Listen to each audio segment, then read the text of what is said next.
So we had a interesting topic about what should CXOs do in order to succeed in a data-driven organization, and what are the pitfalls actually to avoid.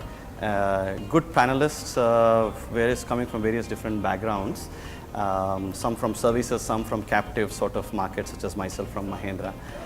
So that was basically the topic.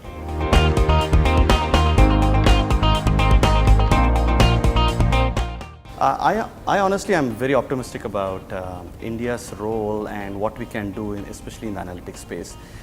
It really plays well into the capabilities and expertise that we as a market are able to contribute towards.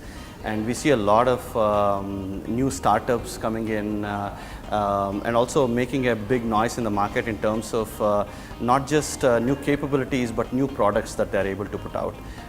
In fact, within Mahindra, we actually are one of the more entrepreneurial, I would say, we have the most entrepreneurial environment where we are able to use some of those technologies and create new business models out of it. Look, when you look at Mahindra, we're like a $19 billion multinational company with global presence across, I think, around 100 countries, right? And we work across 20 different key industries. Now, the reason why that is important is we start looking at various different industries, the requirements are different, and analytics capabilities that is required by those markets are going to be different.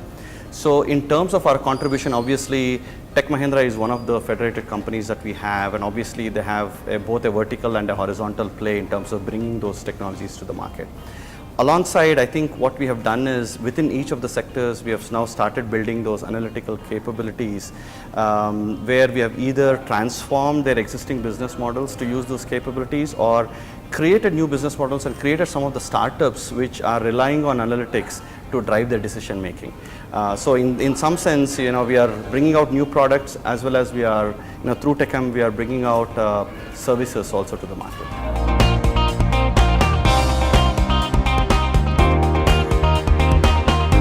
Great question. I think that's one of the key things that everybody sort of struggles with.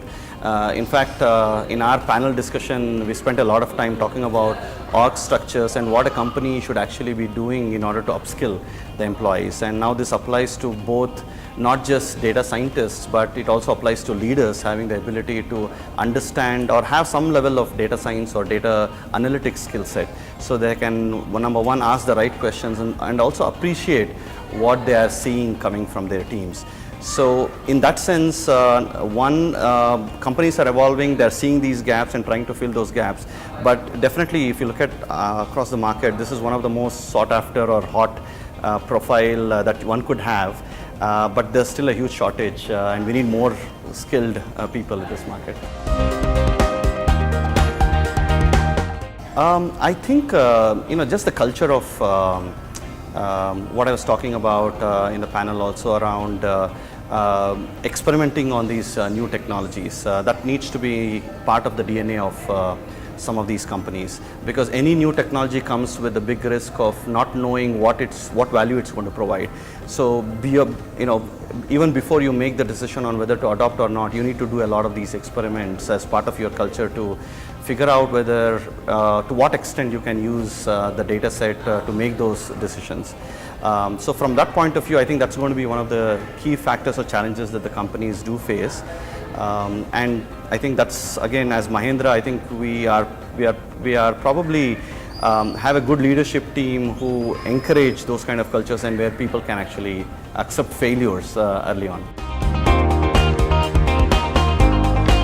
Thank you so much, and it has been great actually, very vibrant set of folks, and obviously being data scientists, there's been a tremendous set of questions that came from the panelists out there, and I really thank the whole team to put together such a great event.